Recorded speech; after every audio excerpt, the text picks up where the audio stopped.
Bonjour et bienvenue sur la chaîne de Green Spider. Donc aujourd'hui je vous propose une nouvelle revue ainsi qu'un retour d'utilisateur concernant donc ce sac qui est le Borealis classique de chez The North Face. Juste avant, je vous précise que je vous expliquerai en retour d'expérience pourquoi j'ai choisi ce type de sac, quelles en sont les raisons.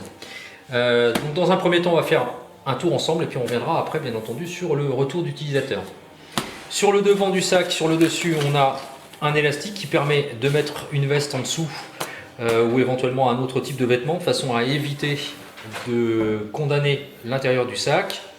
Ici, on a une petite poche sur le dessus qui permet d'emmener un certain nombre de petits éléments en accès rapide. Juste derrière, la poche administrative, comme ceci. Alors, plusieurs types d'éléments différents. On peut mettre des stylos, voilà. Pourquoi pas du multitool, de la lampe, et puis d'autres éléments derrière. Voilà. Donc il y a quand même pas mal de place. On peut vraiment aller mettre la main juste au fond. Et puis également ce type de compartiment qui permet de sécuriser d'autres items. Voilà, on peut quand même mettre pas mal de choses. Au niveau de la poche, ça va quasiment jusqu'au fond également. Et puis un petit accroche de type clé, pourquoi pas, sur le fond.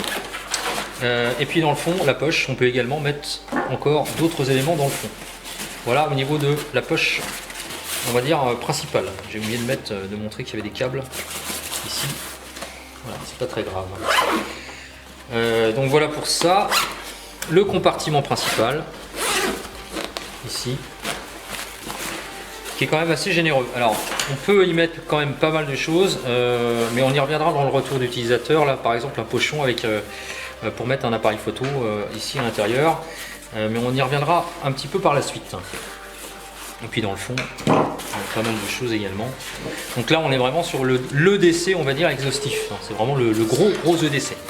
Et puis là, ici, juste sous le dessous, on pourra y mettre un ordinateur, mais alors attention, un ordinateur de 14 pouces maximum ou une tablette, mais rien de plus. On ne pourra pas y mettre quoi que ce soit de plus. Et puis sur le haut, ici, une patte velcro qui permet de mettre une poche à eau éventuellement, puisqu'on peut sortir le tuyau du camelback ou de la poche à eau ici sur le haut du sac. De chaque côté, que ce soit à gauche comme à droite, ici, des sangles de compression qui permettent donc de compresser bien entendu le sac. Alors c'est largement réglable, parce qu'on peut vraiment aller assez loin au niveau du réglage, que ce soit d'un côté comme de l'autre.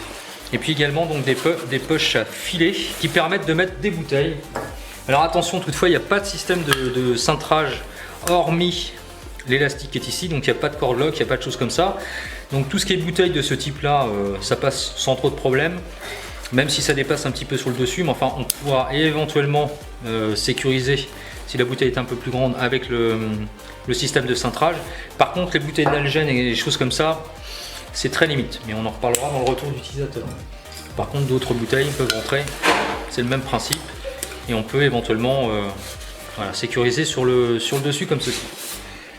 Voilà pour le sac, on va dire en élément supérieur. Au dos, on a deux bretelles en S, en dessin, voilà, qui sont largement réglables bien entendu. Sur le dessous, on peut largement régler. Et puis également ceci, donc qui est une patte qui permet le réglage pectoral avec à noter un petit sifflet de secours. Bon, ça fonctionne. C'est présent comme sur les sangles. Alors les sangles en S qui sont en filet mèche ventilé. Là également, ici une cheminée qui permet donc l'évacuation de la chaleur. Et derrière, juste là, on va retrouver ici une sangle abdominale. Voilà. Et qui se loge sur le derrière.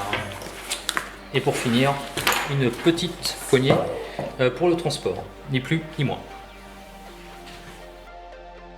Alors maintenant le retour d'utilisateur, ce que je pense de ce type de sac. Alors pourquoi j'ai choisi le Borealis?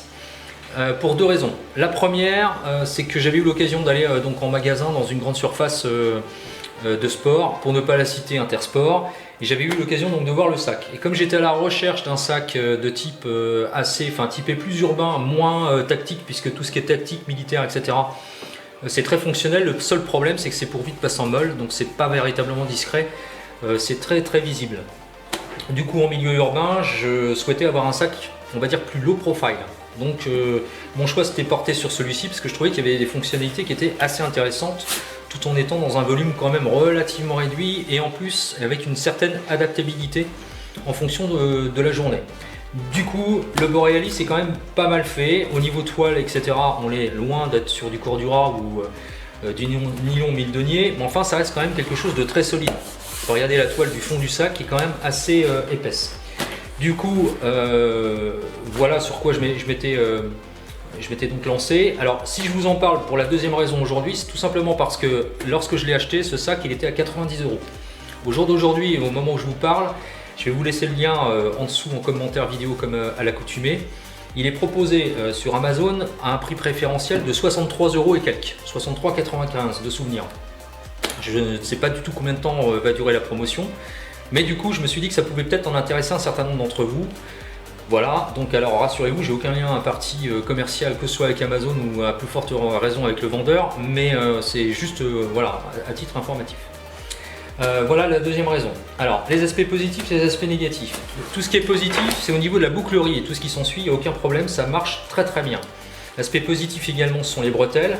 Alors, elles sont légèrement ajourées, je ne sais pas si on verra au-dessus, hein, il y a une espèce de dessin ici, là, qui est censé donc augmenter, on va dire, le pouvoir d'évacuation de la chaleur. Sincèrement, pour avoir essayé avec d'autres types de sacs, il n'y a absolument aucun changement, que ce soit positif ou négatif. Donc bon, voilà. Au niveau de l'évacuation de la chaleur, justement, avec le principe de la cheminée et les filets mèches sur les deux panneaux, ça fonctionne très bien, mais pas plus qu'un autre sac non plus. Forcément, ça fonctionnera avec un sac, on va dire, qui n'en est pas pourvu, mais ceux qui en sont pourvus, de toute façon, il n'y a rien de plus évident. Par contre, comme on peut le voir, les panneaux sont légèrement texturés.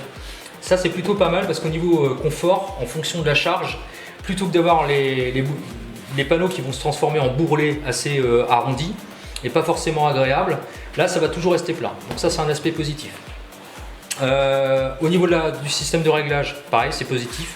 Alors c'est autant adaptable, enfin c'est unisexe, donc il n'y a aucun problème. On peut largement adapter ça. Voilà, donc ça fonctionne très bien.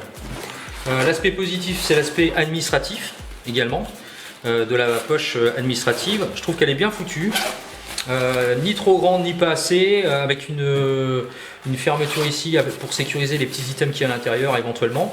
Donc ça c'est plutôt pas mal, parce que sur un principe de décès exhaustif, voilà, ça reste très accessible. Donc, et en plus, on peut dissocier tout le décès dans ce compartiment-là, et puis éventuellement, pour ceux qui ne l'utilisent pas, laisser le compartiment principal vide et en cours de journée pouvoir associer ou dissocier les éventuels items qu'on pourrait avoir au cours de la journée. Alors par contre, maintenant on va passer aux aspects négatifs de la chose, parce que tout n'est pas rose, bien entendu. Premier point, quand le sac vous l'achetez, il est livré avec des pull taps métalliques. Ça fait beaucoup de bruit, ça va proscrire, il faut virer ça tout de suite. Et puis donc mettre de la paracorde. Enfin, pour moi, c'est ce qui est le plus judicieux. Alors, pour deux raisons. La première, c'est que ce sera plus facile pour l'appréhension. Et la deuxième, c'est que comme c'est un sac qui se destine en milieu urbain, on peut imaginer faire de la paracorde assez large au niveau de l'ouverture et pouvoir sécuriser au moyen de la sangle de compression les deux fermetures. Alors, y compris d'ailleurs sur les deux compartiments. C'est-à-dire qu'on pourrait, pourquoi pas, sécuriser les deux compartiments à ce niveau-là. Voilà, c'est une petite astuce, elle vaut ce qu'elle vaut, mais elle est quand même assez efficace. Donc ça, il faut les virer. Et le deuxième aspect négatif de la chose, c'est le fond du sac. Il n'est pas pourvu du tout de système, on va dire, semi-rigide ou rigide. Du coup, quand on met des items assez importants, automatiquement, le fond du sac, voilà, ça a tendance à faire des formes pas toujours... Enfin, c'est assez disgracieux déjà, et deuxièmement, ça risque de rentrer, s'il y a des items assez fragiles, il risque de rentrer en contact avec le sol. Je pense notamment, comme c'est un sac qui se destine en milieu urbain, transport en commun, des choses comme ça, si ça tombe, voilà, ça risque de cogner assez fort. Alors je pense notamment aux appareils photo. Du coup, si on a des appareils photo, il faudra mettre impérativement un ponchon comme ça, ou un étui secondaire qui va permettre de sécuriser dans le fond du sac. Alors, le deuxième point, c'est que si on charge le compartiment principal du plus lourd vers le moins lourd, mais vers le haut, et qu'on a tendance à charger également le compartiment secondaire là, administratif, avec beaucoup d'items à l'intérieur. C'est pas toujours évident de sortir. Voilà, ça risque de... Ça a du mal à sortir et rentrer comme il faut. Du coup, il faudra bien ranger le sac en fonction des types d'items qu'on a à avoir à sortir en priorité. Voilà, c'est le seul point. Alors pour l'histoire du fond qui n'est pas toujours très rigide, je vais vous laisser un lien où j'avais fait sur le même principe avec le cover 18, parce que j'avais eu un souci avec le cover 18. Je trouvais que c'était trop souple. Donc le cover avait le même problème. Donc il y a une petite astuce, hein, il suffit d'acheter un panneau en mousse qu'on trouve un petit peu partout. Vous aurez qu'à regarder sur la vidéo du covert que je vais vous laisser de chez 5.11. Et du coup en adaptation, on met ça dans le fond du sac. Du coup ça donne une certaine rigidité et en plus ça amortit les chocs. Voilà, et on part au problème. Pour le reste, sincèrement, c'est un très bon sac, vraiment. En milieu urbain, je trouve qu'il est, même si à la base il ne se destinait pas pour ça, hein, parce qu'il était prévu pour de la rando, mais franchement il passe très bien. Et je trouve qu'en plus il est vraiment adaptable. Le seul truc, c'est qu'à mon sens il est trop cher. 90 € quand on regarde ce qui se passe ailleurs, hein, ce qui est proposé sur d'autres éléments, je trouve qu'il est vraiment trop cher. Alors, soit il vous intéresse, et je pense qu'il faut sauter sur l'occasion à l'heure actuelle, au prix préférentiel où il est proposé sur Amazon, soit voilà, à 90 €, je pense qu'on peut trouver quelque chose de plus technique, plus adapté, éventuellement en milieu urbain, que ce type de sac. Voilà, j'espère que cette vidéo vous aura plu. Comme toujours, si vous avez des questions ou des commentaires, c'est en bas que ça se passe. Je vous dis à très bientôt pour une prochaine vidéo. D'ici là, comme toujours, portez-vous bien et carpe diem. Salut!